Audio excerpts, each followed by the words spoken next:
Welcome to the Digital NNS Cybersecurity Sessions. This is session 1 of 3, Basics of Cybersecurity, and we're joined by Wayne Horkin from CyberTsar, and I will do an introduction based on your LinkedIn, Wayne. So I've annotated that, if you don't mind.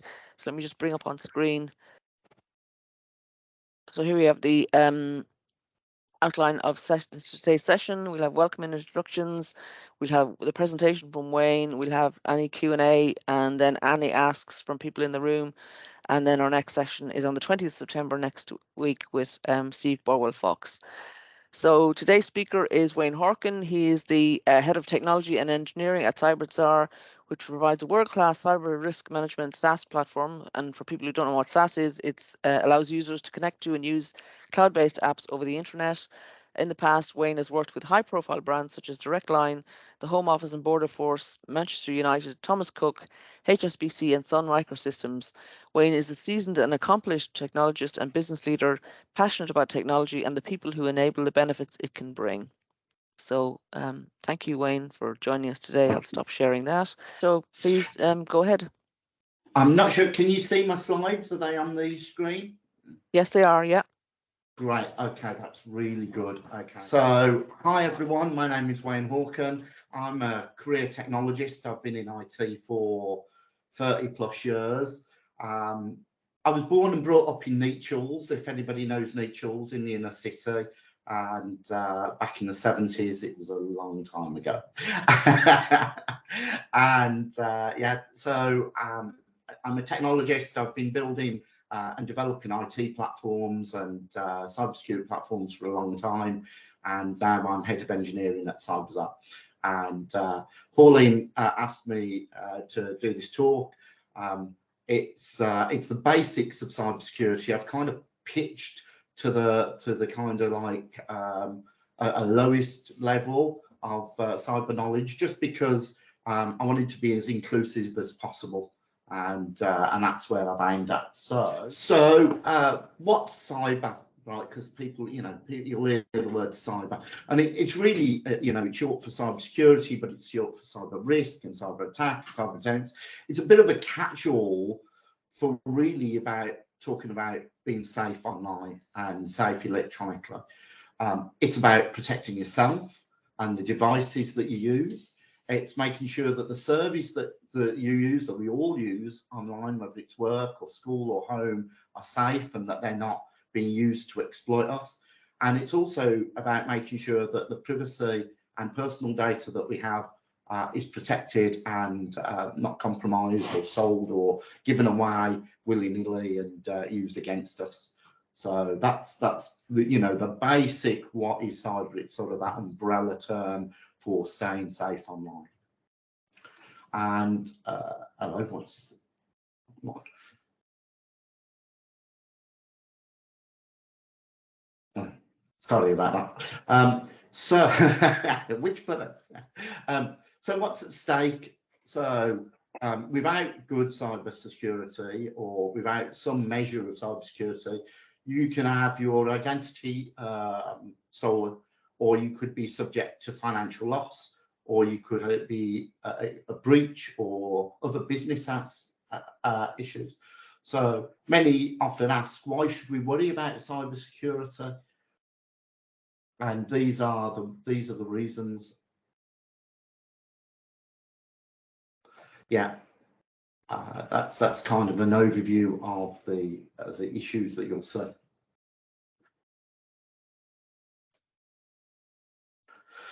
So, common cyber threats.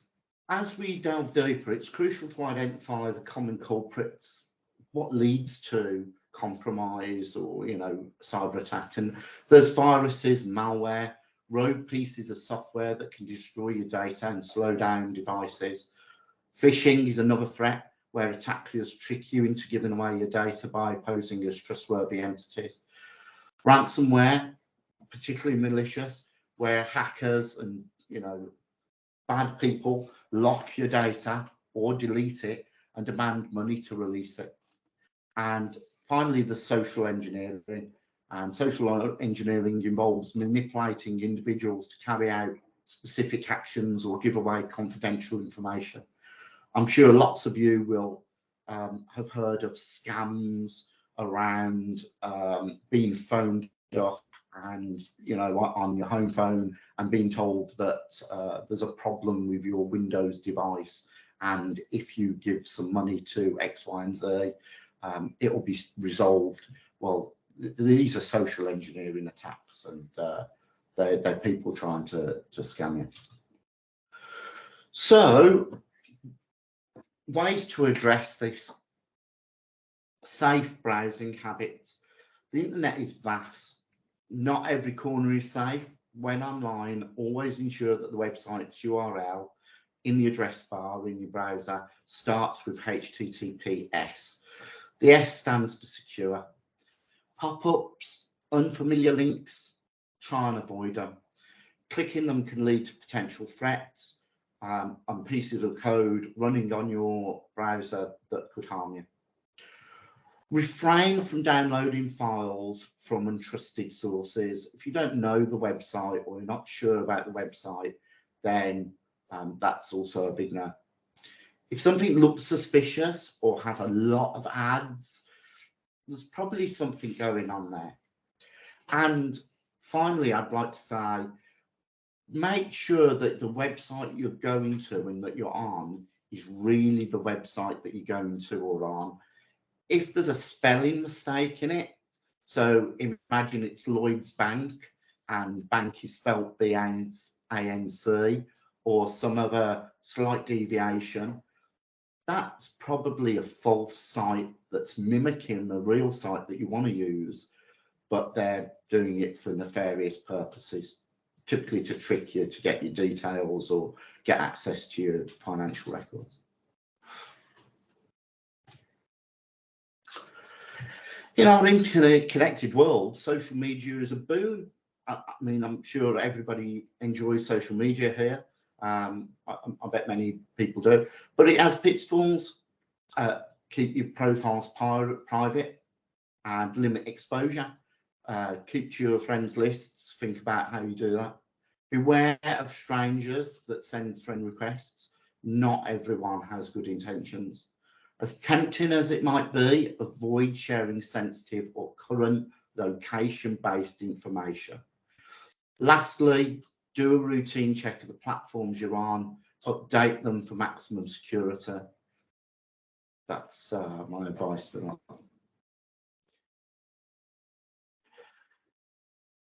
Now I'm going to talk about protecting your home network.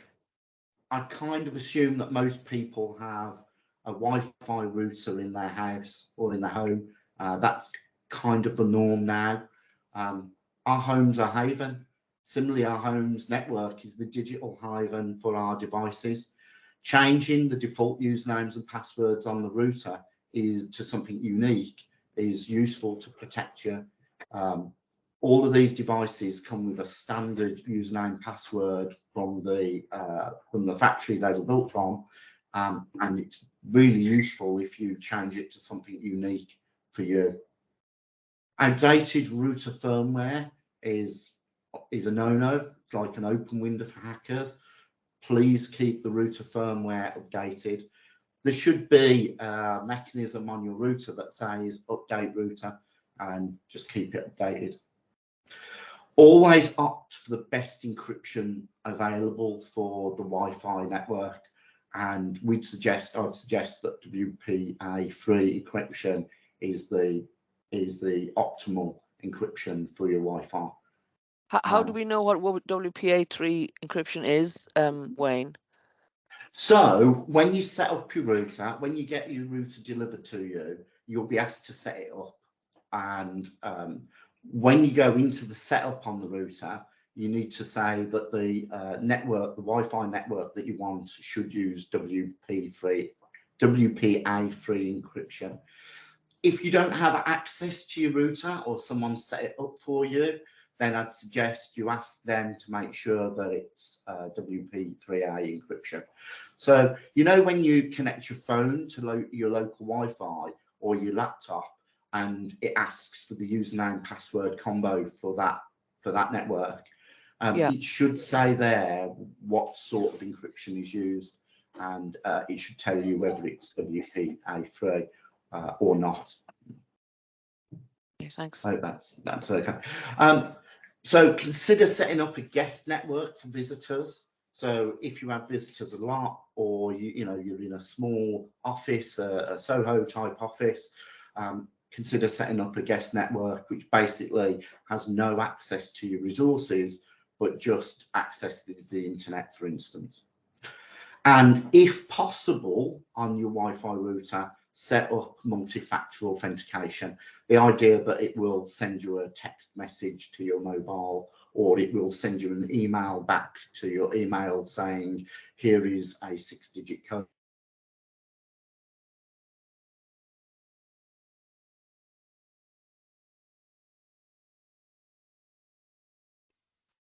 Looks like we've lost him. Just for a second, yeah, I'm sure we'll be back in a minute. Yeah. Yeah, 6-digit, yeah, multi-factor authentication can seem like a nuisance, but I think it is valuable. I mean, so there's a lot of talk at the moment about 2FA and MFA fatigue, and all of the websites and everything you go on seems to send you a text message, and it's so daunting. And while I agree that's true, at the same time, nothing says it's you like getting a text message to your phone, because that's you've got you've got your username, which is something you've chosen. You've got your password, which is something you've chosen, and you've got your device getting sent the text. So it's definitely checking with you that you're the person using that service. So that's great. Personally, I think MFA and 2FA is best enabled where it's done on changing passwords rather than every access. But something like a router where you access it very rarely, I think that's absolutely fine. So children and cyber safety. I would suggest that children today are digital natives. My children are all very au fait with electronics. But with the digital world at their fingertips, the risks multiply. Teach kids the importance of privacy, dangers of sharing personal data. Parental controls are your allies.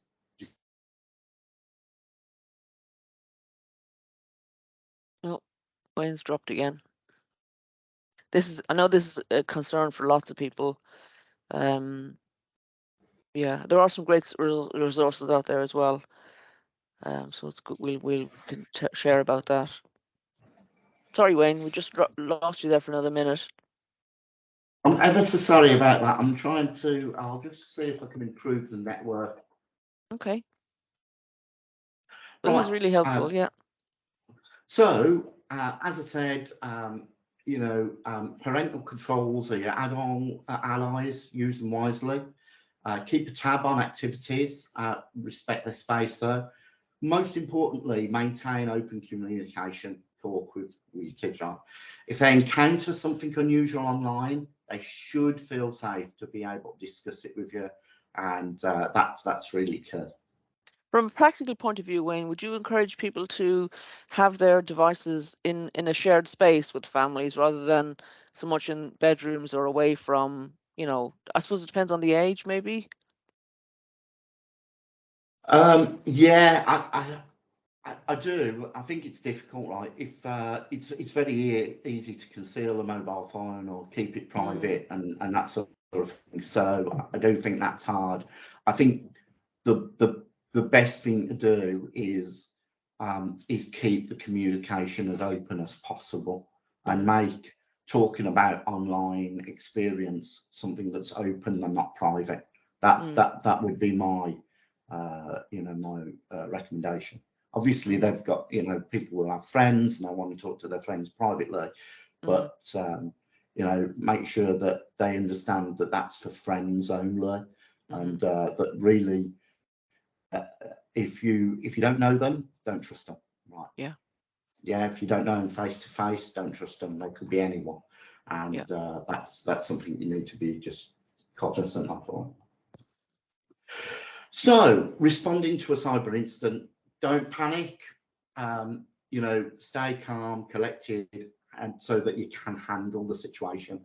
Couple of issues that friends and family have had recently, in my experience, is one of my friends had their Telegram hacked, and that caused a lot of trouble. So they were getting spoofed by, they were getting someone pretending to be someone they know, asked them to do a screen grab, but the screen grab included the access key to the Telegram session. So you know, panicking does not help you at all. What to do is change your passwords immediately if you've been breached, and set up multi-factor authentication. Why? Because if they're using, if they're using your passwords against you, then they won't have your phone. You've got your phone. So if you've got MFA, then unless they've stolen your phone and they've set it up, that's not happening, right? So change your passwords immediately. Make sure that you've got MFA enabled. Contact relevant authorities and organisations if financial data is compromised. Any sniff of issues with financial data, get straight onto your bank, building society, etc. Often they will contact you first. Another friend of mine had a call from their bank about a year ago, and they said there's been someone drawing money out of your account in New York. They weren't in New York, they were in Shard End. And so the banks are usually quite up on that. But if you've got any suspicion that there are issues with your financial systems or financial data, get in touch with your bank and have a word with them. They have very good fraud detection teams who are paid a lot of money to make sure that your money is safe. If you've been compromised by malware or ransomware, then seek professional help. The National Cyber Security Centre has a helpline for malware or ransomware, and please consider going to them and contacting professionals. Okay, on the sorry, just go back to that one on passwords, Wayne. I have a situation in the past where I did tell somebody that who felt their email had been hacked that they should change their password, and they were extremely reluctant to do so because they're an older person and they felt that they wouldn't remember a new password, and it seemed like a minor thing to do to be able to keep safe. So I think we need to emphasize that with people, that having a strong password, changing a password is a very important and necessary step if you are hacked. Absolutely, Pauline, and I do go into it in more detail a bit further on, but okay. I completely empathise with that. My mom keeps all of her passwords in a tiny little book that she carries with her, and despite my encouragement, that's the way she wants to do things, and it's very hard for me to get over that. Personally, my advice there, I've got some advice further on, so I'll talk about it later if that's okay. Great, thanks. Continuous learning. Okay, Wayne will rejoin us in a minute. Regarding the passwords, I'd also like to point out that, it's always safer to, if you want to change your passwords, to go straight to the websites themselves and not click on anything else. I'm always extra vigilant when it comes to clicking on links sent to me. I just go straight. If I want to change my password on Facebook, I go straight to Facebook and I don't click on links sent to me. Sorry, Wayne. That's Wayne. Okay, we're back again, Wayne. I'm really sorry about this. That's okay. That's okay. Carry on. I am trying to make sure it's okay. So continuous learning, a big part of the modern world is that change is normal, and there's a lot of it, and cyber threats are ever evolving. It's a bit of an arms race. The digital landscape changes, new devices appear, new techniques, new stuff that goes on in the browser, the new ways that apps work. And so be aware that you'll need to really stay on the ball and keep learning. So where there's cyber safety workshops or webinars like this, you know, attend them. There will always be something new. Subscribe to trustworthy cybersecurity news sources, and be proactive and prioritize safety over convenience. We'll talk about some of the places you can get help from later, and hopefully that will be good. Sidra's got her hand up. Right, Hang on, Wayne. Sidra, do you want to ask a question? Yeah, so what is this cybersecurity? How do you subscribe? Sorry, which websites are those?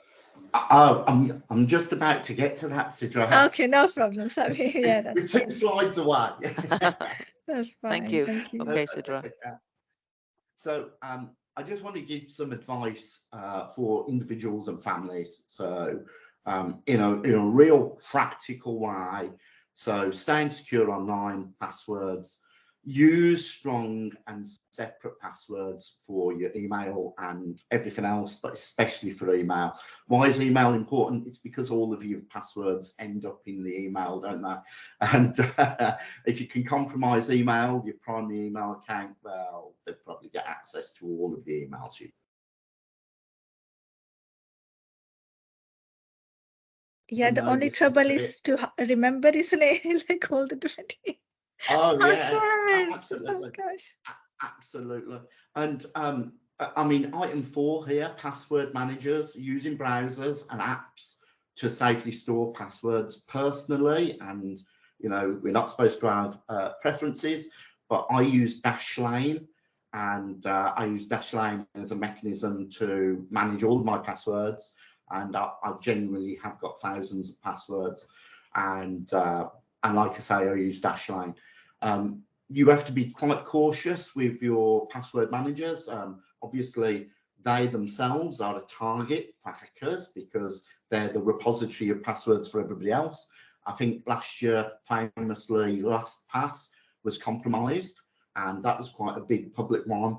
Although if you looked at the LastPass application, it did look long in the tooth. So personally, I wasn't surprised. As I say, I use Dashlane. The password manager that's in Chrome and in Bing in Internet Explorer have both matured a lot and are worth considering.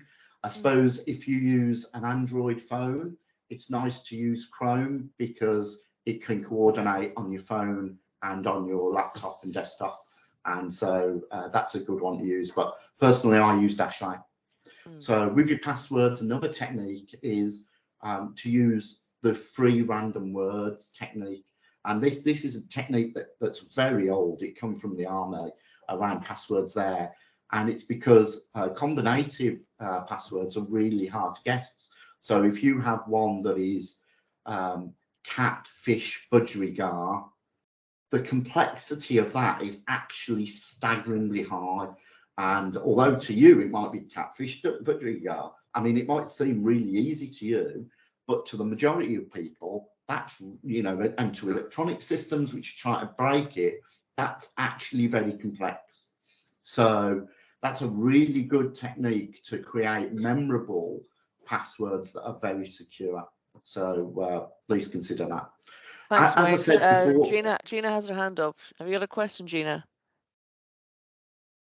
Yeah, so regarding password managers, what are your thoughts on using your Google account to save passwords? I've started doing that recently because I can't remember all of my passwords, but you didn't mention Google, so I was just wondering if... Yeah, I think Google and the Google Chrome password manager has matured a lot. It's very good as a one-stop shop. You know, as a first level thing, I would definitely consider it because the just the volume of username password combinations that we all have to remember is so high now. There's so many systems, everything's set online, and Google is a very useful tool, especially if you have a Google account and then you can tie your passwords to your Google account and you can share it onto your phone and your browser. That's a really useful way to do that. Unfortunately, I use lots of devices. Not all of them are Google friendly or Chrome friendly. and so that's why Dashlane is a very good choice for me. It has that, it's that level of comprehensive device capability that I like. So, but yeah, definitely look at using a password manager, and if I can sell it to enough people, maybe I can persuade my mum. Wayne, sorry, Wayne, in our experience with families, families are the worst people to teach other family members about anything to do with technical or digital, actually. So we, when we have family members who want to learn something, we generally swap over, so I have two ex-staff members that are in the project I used to lead, and when their kind of respective partners need help, each one helps the other's partner. Do you know what I mean? So yeah, Yes. that's my advice to you. Get somebody else help your mum. Yeah. Yeah, absolutely. She learns great off Uncle Steve, who's her sister's husband. But me, she's like, I think it's like Sunshine. The next piece is software and devices. So sorry, Wayne, I install think the latest. we've switched to a different screen on your. We can see your folder Oh gosh. on your. Sorry, Yeah. Oh, Yeah. dear. There you go. Sorry, there we Okay. go. Back in the presentation. Yeah. Good. So so what I was saying there was software and devices. Install the latest software and app updates.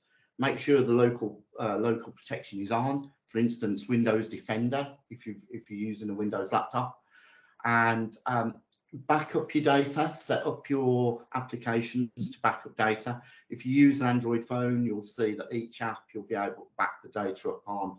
So just go through them and back the data up. And the next one is stay aware. Keep an eye out for scams and phishing. If an old friend contacts you asking you to do screenshots or search for people, kind of question why they're doing that, because they're probably not an old friend. They're probably a piece of AI wired up to try and exploit your account. So be cautious of messaging apps. There'll be a lot of not human people on the messaging apps. And a great place to get advice is from the National Cybersecurity Centre, and that's in their Cyber Aware program.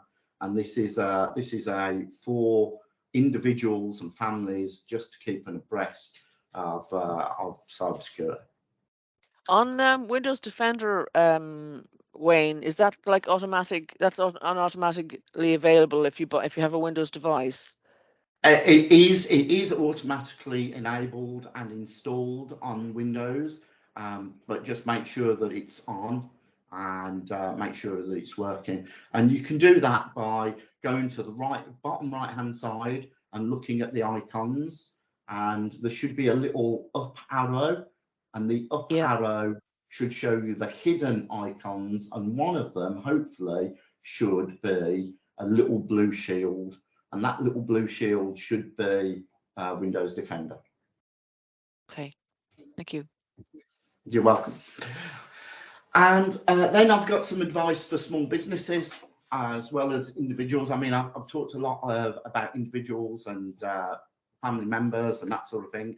And for small businesses, I'd suggest looking at the Cyber Essentials program.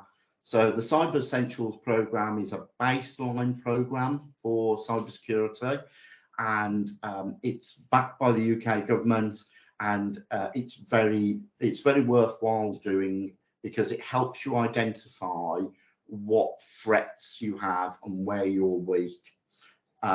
It's reasonably cheap. So for a company of 1 to 10 people, it's £300 a year, and not including VAT, it's actually 360 obviously, but it's £360 including VAT, and I think it's a very good scheme, and it's worth getting hold of. And if I look at what's in it, it teaches you about boundaries, in terms of networking. It talks about security configuration, access control, malware protection, and patch management.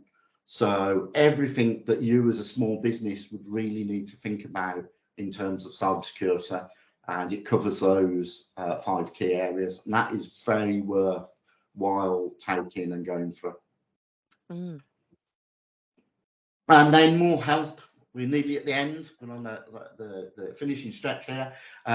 So there's 3 places that I've suggested good for help and assistance. There's the National Cybersecurity Centre, the NCSC. What's great is they set a lot of strategy and practical help around cybersecurity in the UK. They run things like the Cyber Aware programme for individuals. They run the Cyber Essentials programme for small businesses. They influence ISO 27001, which is the big compliance corporate cybersecurity item. So they're a really good organisation to get involved with. The Cyber Essentials, which is the government cybersecurity certification programme, which I've just covered in the last 2 slides.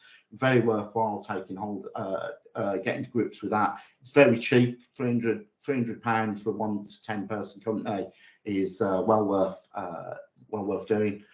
And then specifically around the West Midlands, I'd suggest the West Midlands Cyber Resilience Centre.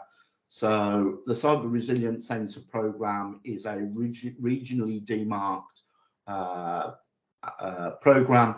It's funded by the government. It's made up of a lot of police personnel who give their time freely, and they have some great advice and help around cybersecurity. If you have an issue about being compromised or malware or ransomware, you can report that on the NCSC government website, and there is a place there to report any potential fraud or attacks or suspicious activity. And it's good to do that because obviously all gets collated and investigated. That's pretty much it. Great. Yeah, that's me done. Wow. That was fantastic, Yeah. Wayne. I feel you really gave us a lot of very valuable information in a very understandable format. Wayne, I want to thank you extremely much for the brilliant presentation. I think you pitched it just right. I think people found it valuable. I know I did, and we will be sharing it with other colleagues. So thanks again for joining us, and we look forward to Thank you, Paula. our next session, cybersecurity.